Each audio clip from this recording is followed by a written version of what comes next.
अब हम और ही प्रतीक्षा ना कर सकेनी तहरा के राजगद्दी पर विराजमान देखे खातिर। रूपवती जी,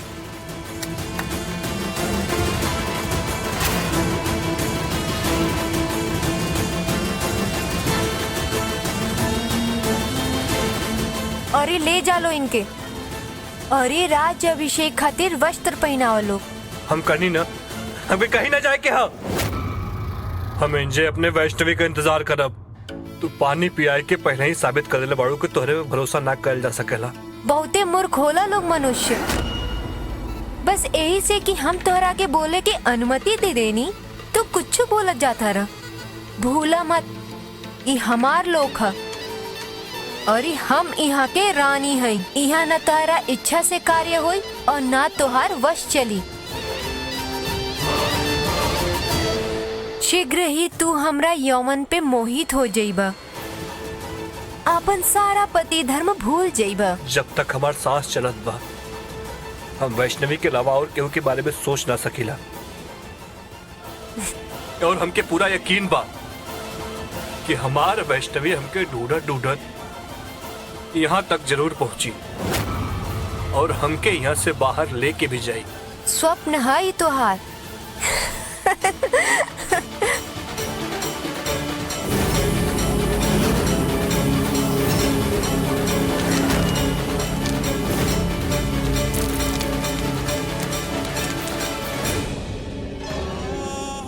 राउर अनुष्ठान पूरा होखला में कितना समय लागी? हमार इच्छा बा कि कार्तिक शीघ्र अति शीघ्र आपन इच्छा से हमरा साथे नागराज बन के नागलोक पे राज करे। राउर मंशा अवश्य पूरा हुई देवी। जल्दी ही पुतला नाग में परिवर्तित हो जाइए। किंतु ये अनुष्ठान के पूर्ण होखला से पहले रउआ मनुष्य से 3 कार्य पूरा करावे के हुई, किंतु अपन शक्ति के प्रयोग कइल बिना। सबसे पहले वो मनुष्य के नागलोक के अन्न या जल ग्रहण करे के हुई।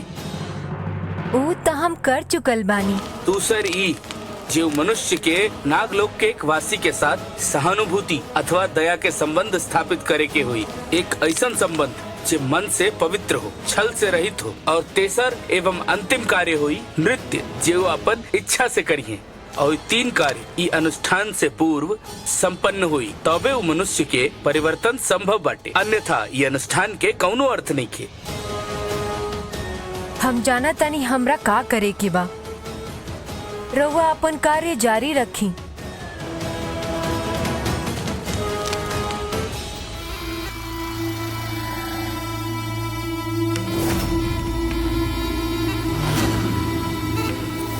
रूपवती बहुत मायावी बिया, हमके अलर्ट रहे के पड़ी।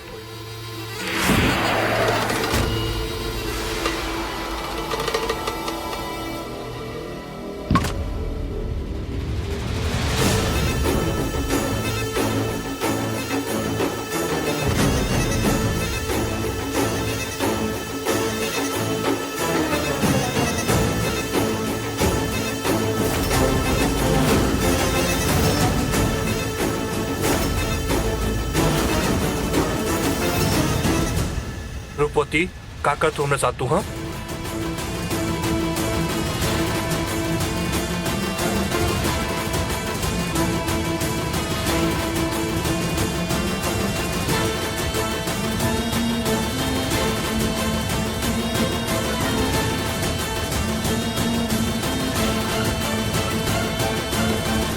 खाली तू जाके हमरा जीवित पति के लेके लौटबू और ओकरा पश्चात ही हम तोहरा पति के तोहरा साथे जाए देम।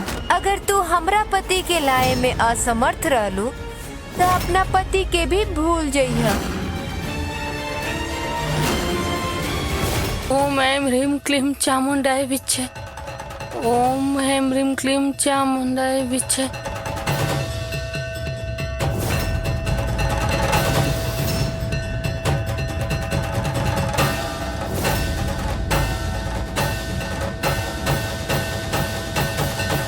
प्रतीत होता कि तोहार मैया तोहरा के नागलोक के द्वार तक पहुंचा दिले बाड़ी। आगे बढ़ा, अपना पति की रक्षा करा। जय हो मैया के।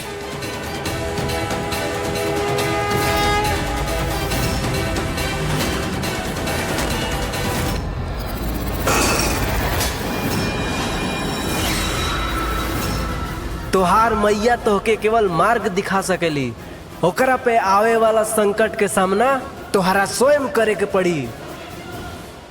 अम्मा रउआ यहाँ का करतनी? गुरुजी पूजा करल शुरू करतनी भाई। वैष्णवी की देखे आए रहे हैं हम। पूरा घर में कहीं दिखाई ही न देत बा, कहाँ चल गई? लाओ, हम देवर जी खातिर पूजा करता नहीं, अब वैष्णवी घूमे निकल गई। बतावा उर्वशी, जी दादी। सोच समझ के बोलल करा। तोहरे जैसन ना बिया वैष्णवी कि मुंह उठाए के घूमे निकल जाए। ओकर पति मुसीबत में बा, कैसे सांस लेत होई ये तो बस उहे जानत होई। वो तो कहत रहनी कि कोनो मायावी द्वार के अंदर कार्तिक चल गइल बा, वो दरवाजा बंद होके गायब भी हो गइल। तब फिर वैष्णवी वहाँ कार्तिक के ढूंढे कैसे जा सकेले? तब का खड़े खड़े गायब हो गए? मतलब कोनो इशारा, कोनो चिन्ह तो देवे के चाहिए ना। उर्मिला, हाँ? कार्तिक गायब है तो कोनो निशान छोड़ले रहल का? वो तो भला हो वैष्णवी के जे दरवाजा पे घुसा देख लेलसु, नहीं तो पता भी न चलत कि कार्तिक कहाँ गए। अरे ना दादी, उ देवर जी तो मणिधारण नाग के हत्या कैलन नु, यही से गायब भइल बड़न। पर वैष्णवी तो ऐसा कुछ नहीं की कैले। फिर अरे मोरे भैया, अरे टीना बाड़ी नु टीना, एकर पिताजी के कोनो रिश्तेदार, कोनो दोस्त ने कन गायब कैले, अगवा कैलन, बदला लेवत होके। हाँ ना ना भाभी, पापा के कोनो ऐसा करीबी नहीं खे, और रही तक कम से कम पापा के गैला के बाद हमार खबर तली। तब फिर कहाँ जा सकेली वैष्णवी? वैष्णवी एगो पतिव्रता नारी भी है।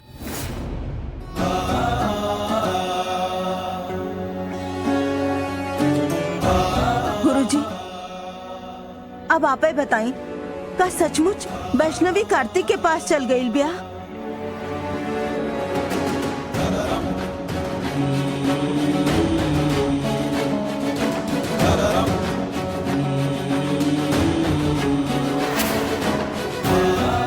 का भइल गुरुजी?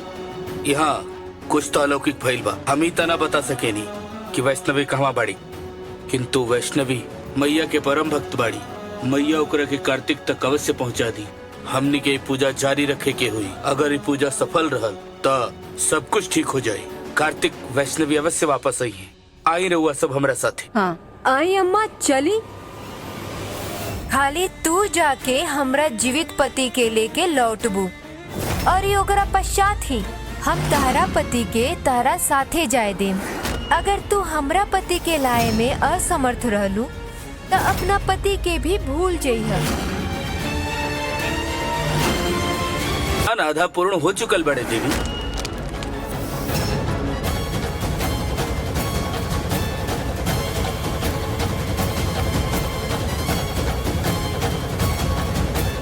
मत छुआ हमके। हमरा आँखी में देखा कार्तिक। हम कहनी ना हमके मत छुआ।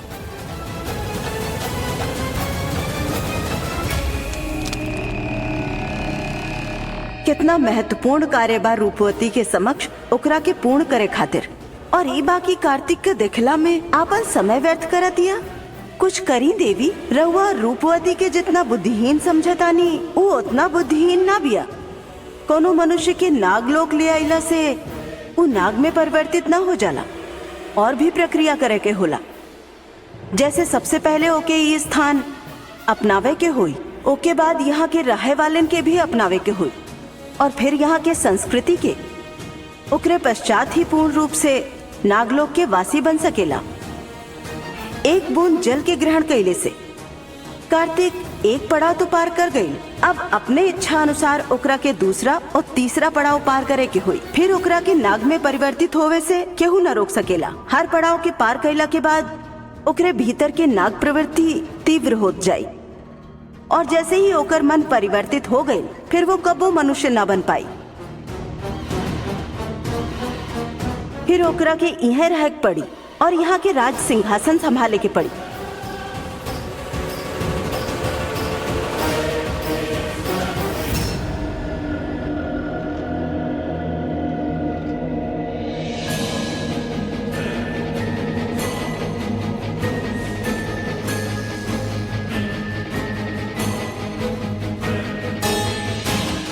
बंधन से खुद के कैसे छुड़ाई मैया? कोई तो रास्ता दिखाई हमरा के, कुछ तो मदद करी हमार।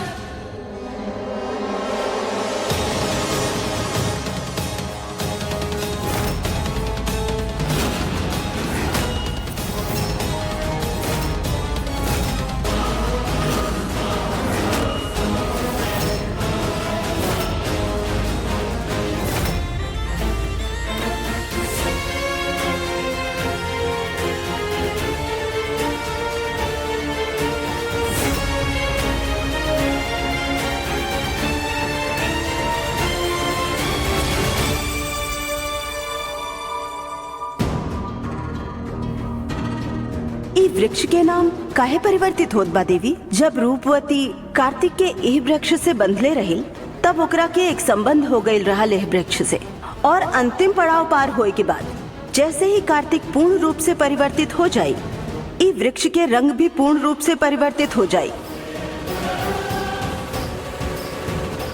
ये अनुष्ठान होवे के पूर्व का कार्तिक उसे पूज यात्रा नागमूर्ति का अपनी इच्छा से चुनी और ओकरा से पहले वैष्णवी बंधन से मुक्त हो गई था? नहीं, बिना कोनो के सहायता के संभव नहीं। और यहाँ तो षष्ठी की शक्तियाँ भी कार्य न करेला और वैष्णवी भी कुछ न कर पाए। शीघ्र ही पिंजरा और छोट हो जाये और तहरा शरीर के चीर टंके, फिर तू हमार भोजन बन जाबू। एमे इतना घबराइला के का बात बा? तू हनुमान जी के ए मंत्र के जाप कर, ओम हंग हनुमते रुद्रात्मकाय होम फट। ओम हम हनुमते रुद्रात्मकाय होम फट। ओम हम हनुमते रुद्रात्मकाय होम फट।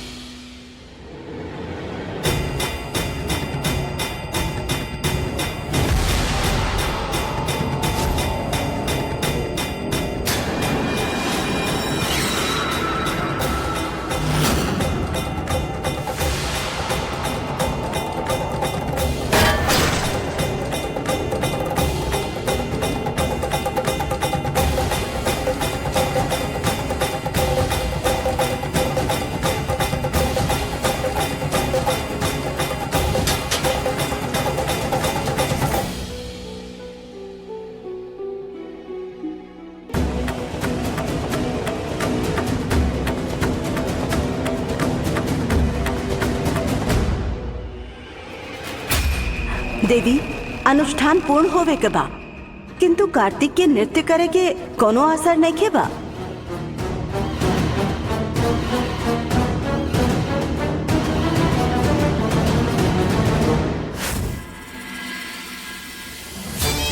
बहुत प्रेम करेला ना कार्तिक वैष्णवी से, त अब ओकर इहे प्रेम ओके तीसरा पड़ाव पार करे के मजबूर करी।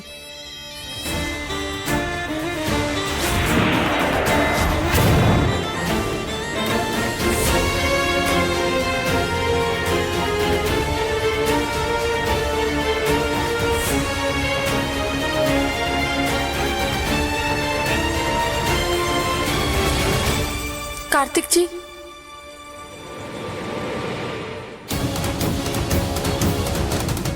वैष्णवी, हमके पता रहल कि तू जरूर रही, पूरा यकीन रहे हमके। रवा यहाँ रहनी है कार्तिक जी, था हमरा के तो अभी की पड़त ना। ई छलावे के का मतलब बा देवी? ई काहे करवाइनी रूपवती से? ई छलावा कार्तिक के नागलोक के राजा बने के कैसे प्रेरित करी? अवश्य करी देवी, अब तू देखत जा कि आगे का होता।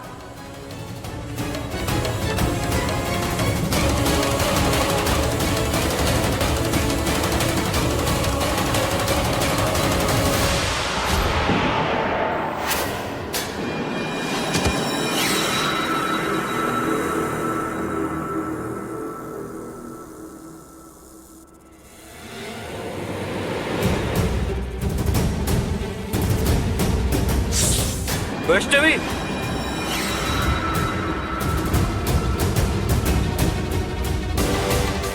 वैष्णवी, वैष्णवी,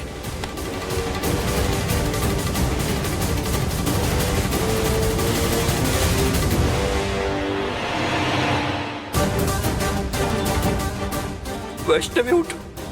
वैष्णवी, तू हमके हासिल करना चाहता हूं ना? वो नामुमकिन बा।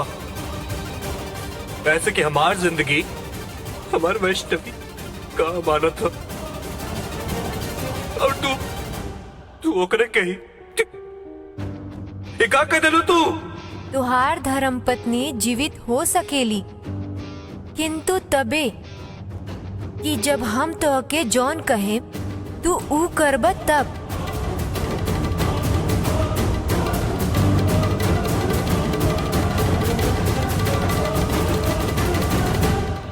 कार्तिक जी, कार्तिक जी, कार्तिक जी, कार्तिक जी।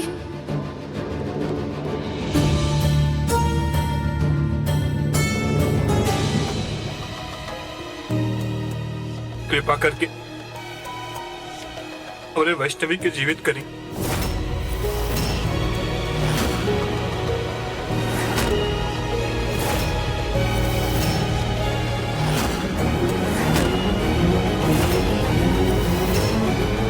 हम तोहरा से विवाह करे का इच्छा रखत हनी रूपवती।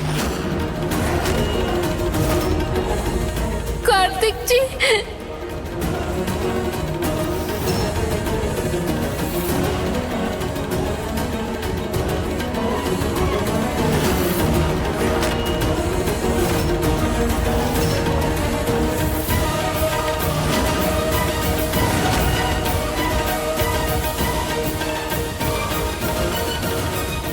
तू आवे में बहुत देरी कर देलू वैष्णवी। अब तक कार्तिक रूपवती के हो चुकल हा।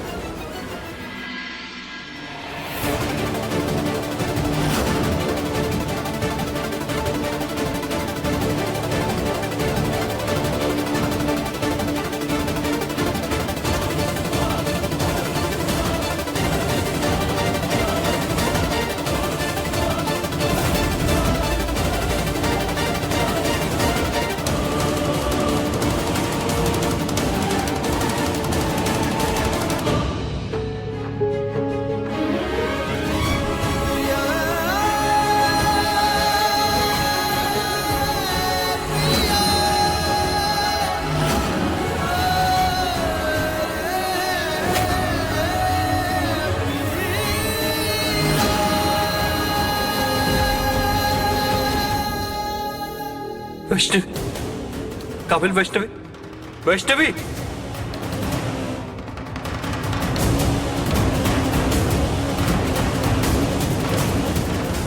वैष्णवी, वैष्णवी कहा होता तोरा के? वैष्णवी आंखें खोला कहा भाई? वैष्णवी कहा होता तोरा के? हम बताओ तनी कार्तिक, एक क्षण खातिर अपने आप के देखा। अबहू तारा अंदर नाग अंश बा, तोहार स्पर्श विषैला हो गइल बा और तारा ही विष के कारण वैष्णवी मूर्छा में जाता रही।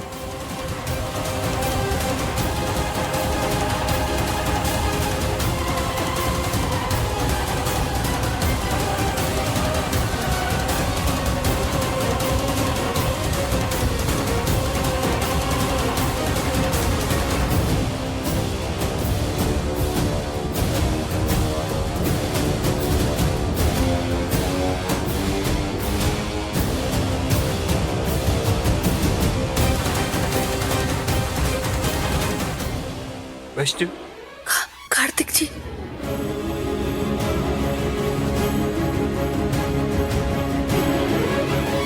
कार्तिक जी। नहीं वैष्णवी, दूर रहो, करीब मत आइए।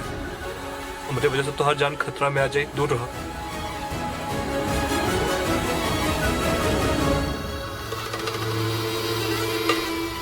हर काहे गईला कार्तिक, विलंब ना कर। इतना भाव विभोर बड़ा, अपना पत्नी के क्षण भर खातिर भी आलिंगन में ना लेब।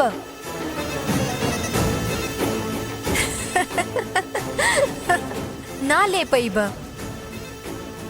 कबो स्पर्श भी ना कर पैब। काहे से कि अब तोहार प्रकृति नाग के हो गइल बा।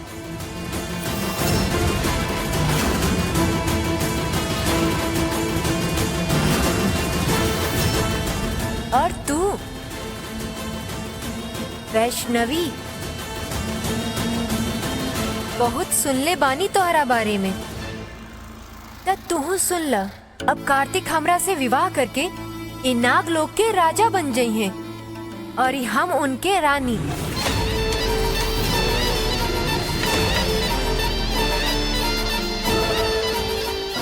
यहाँ आए खातिर तहार उठावल सारा कष्ट व्यर्थ हो गए।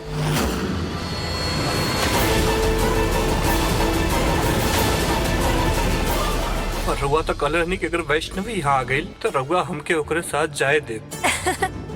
अवश्य कहले रानी, लेकिन अब हमार हृदय परिवर्तित हो गइल बा। बाकी रहुआ एगो शादीशुदा आदमी के साथ कैसे शादी कर सकेनी? पृथ्वी लोक के नियम नागलोक में ना चलेला वैष्णवी। तोहार पति हमरा पति के प्राण ले ले बाना, त अब इनकरा प्राण पे हमार अधिकार बा।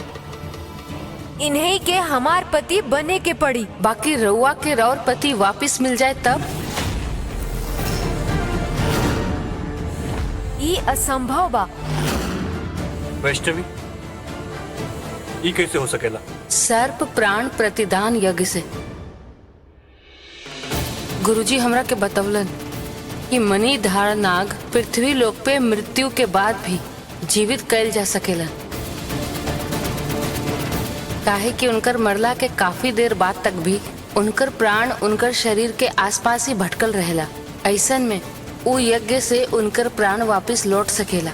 उचित बा, लेकिन ई यज्ञ करी के और ऐसन संतता मणिधारी नाग से भी कठिनाई से मिलेला लोग। गुरुजी मिल चुकल बड़न और पृथ्वी लोक में पूजा भी शुरू हो गई है। यही खातिर अब रउआ के हमार पति पे नजर डाले के कोनो जरूरत नहीं है। दूर रह इनका से। मर्यादा में रह के बात करा वैष्णवी। हम रानी हैं यहाँ के, चाही तो अबे ताके यहाँ भस्म कर सकेनी। हम राउर शक्ति के जाने नहीं देवी, यही खातिर बस इतना कहता नहीं। पूजा अनुष्ठान पूरा होते ही राउर पति जीवित हो जाये। यही खातिर अब रउआ कार्तिक जी से ब्याह करे के विचार छोड़ दी। हमरा और कार्तिक जी के वापस जाए के आज्ञा दी। राउर पति जैसे ही जीवित हो जाये हैं रउआ उनका के लेके जा सकेनी। नहीं, हम नागलोक के छोड़ के कहीं ना जा सकेनी। तब फिर हम दोनों उनका के वापस लेके आए। तू दोनों जानी नहीं, खाली तू।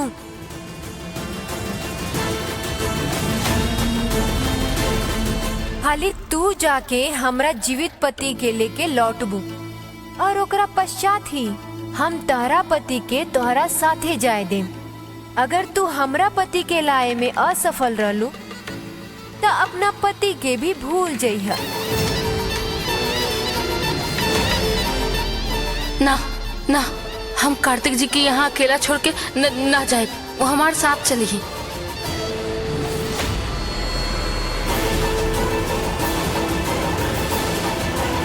चिंता ना करो रूपवती, अही युद्ध में हम तोहार साथ है।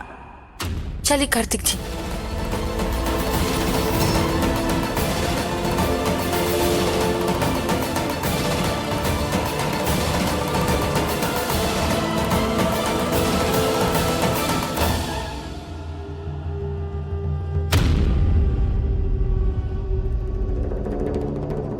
कार्तिक जी,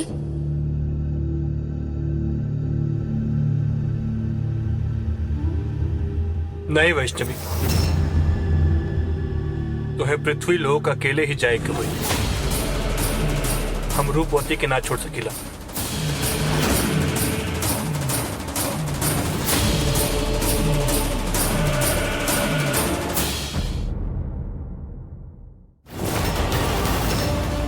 ए रुक जा, एकरा के स्पर्श मत करिया। जैसे ही मणि के ओकरा स्थान से हटाईबू, ई अस्त्र हमनी के ऊपर गिर जाए या हमनी के मृत्यु हो जाए। तहरा कोनो औरी हल ढूंढे पड़ी।